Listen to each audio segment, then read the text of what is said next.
Hello guys, welcome back to my YouTube channel. आज चाहिँ म रोमानियाको पोइका भन्ने ठाउँ भिजिट गर्दैछु। भिजिट भन्दा पनि आज कामकै कारणले गर्दाखेरि चाहिँ जाँदैछु यो बाटो। एकदमै सुन्दर खालको देखिँदै थियो है। अझै अब हरियाली हराउँदै गयो यतिखेर। त्यति धेरै हरियाली छैन।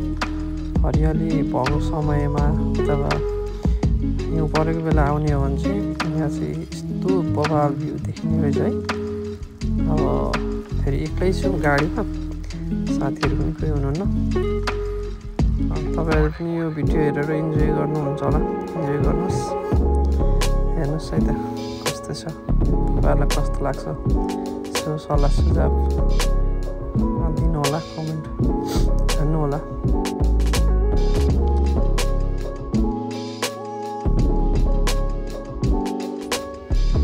यहाँ रोमानियामा चाहिँ नेपालको तुलनामा खासै त्यस्तो धेरै मान्छेहरू छैन। यहाँ पनि नेपालमा जस्तै मान्छेहरू प्राय अर्को देशमा जर्मनी, स्विडेन, लक्जमबर्ग यस्तो राम्रो कन्ट्रीहरू जाँदो रहेछ। यहाँबाट पनि प्राय मान्छेहरू प्राय सबै गाउँघरतिर बुढाबुढीहरू मात्रै देख्न पाइन्छ।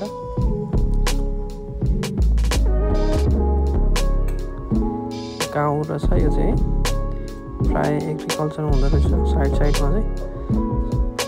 एकदमै ठुलो एग्रिकल्चर छ यहाँ। सायद यहाँ मकैहरू अन्य के पनि लगाएको थिएँ, अब मैले नचिन्ने चिजहरू पनि लगाएको रहेछ।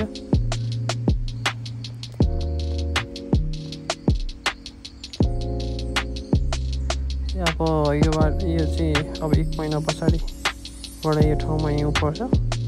हिउँ पर्दाखेरि झन् यस्तो बवाल देखिने रहेछ। अब यो भिडियोमा भन्दा आँखाले रियलमा हेर्दाखेरि बवाल देखिन्छ है।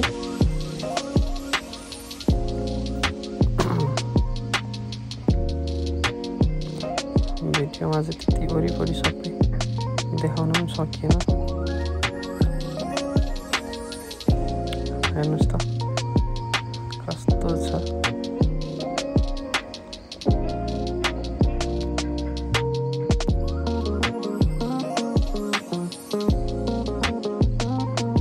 यो ठाउँ चाहिँ प्राय एग्रिकल्चर नै मात्रै गर्दो रहेछ मान्छेले, खासै छैन अरू। यो मकै जस्तो छ, सायद मकै नै होला। यो ठाउँको चाहिँ मस्त लाग्ने डाँडा रहेछ है। वरिपरि पहाड देखिने, तलसम्म पहाडहरू देखिने, यस्तो दामी छ रियल आँखाले हेर्दाखेरि। तर दुर्भाग्यवश साथी कोही छैन है, गाडीमा एक्लै छु। एक्लैको यात्रा गर्न एकदमै ज्याउ हुन्छ।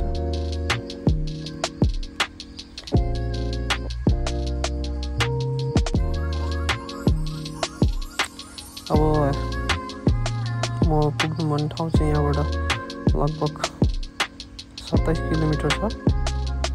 अगाडि जानुपर्ने छ।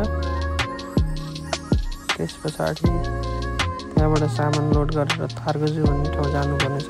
आजको यात्रा चाहिँ यस्तै छ मेरो। ल हजुरहरूले यो भिडियो लास्टसम्म हेरेर इन्जोय गरिदिनु होला। अनि लाइक, सेयर, सब्सक्राइब पनि गर्न नबिर्सिनु होला।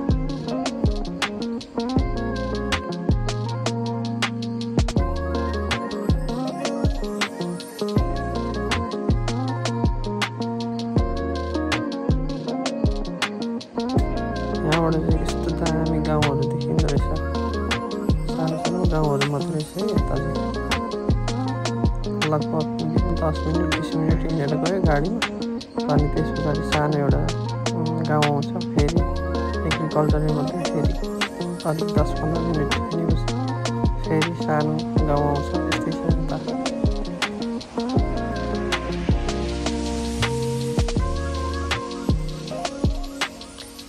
यहाँबाट हेर्दा चाहिँ मलाई चाहिँ कता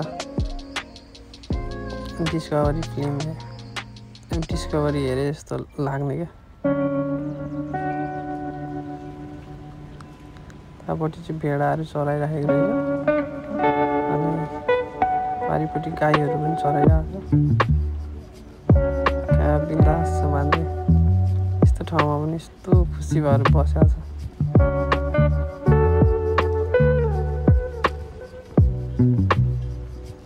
यस्तो राम्रो छैन त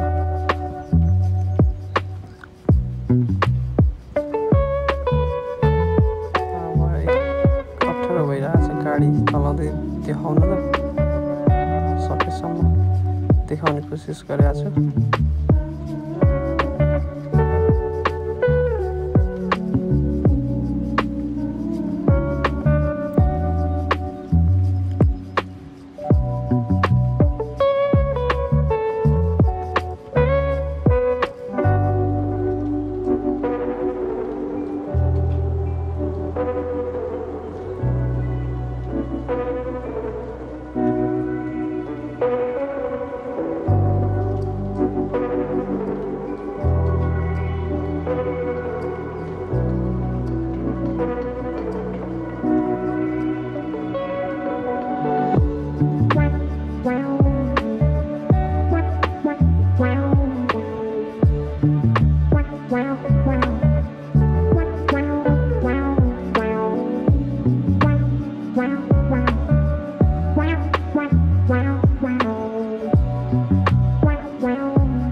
Wow.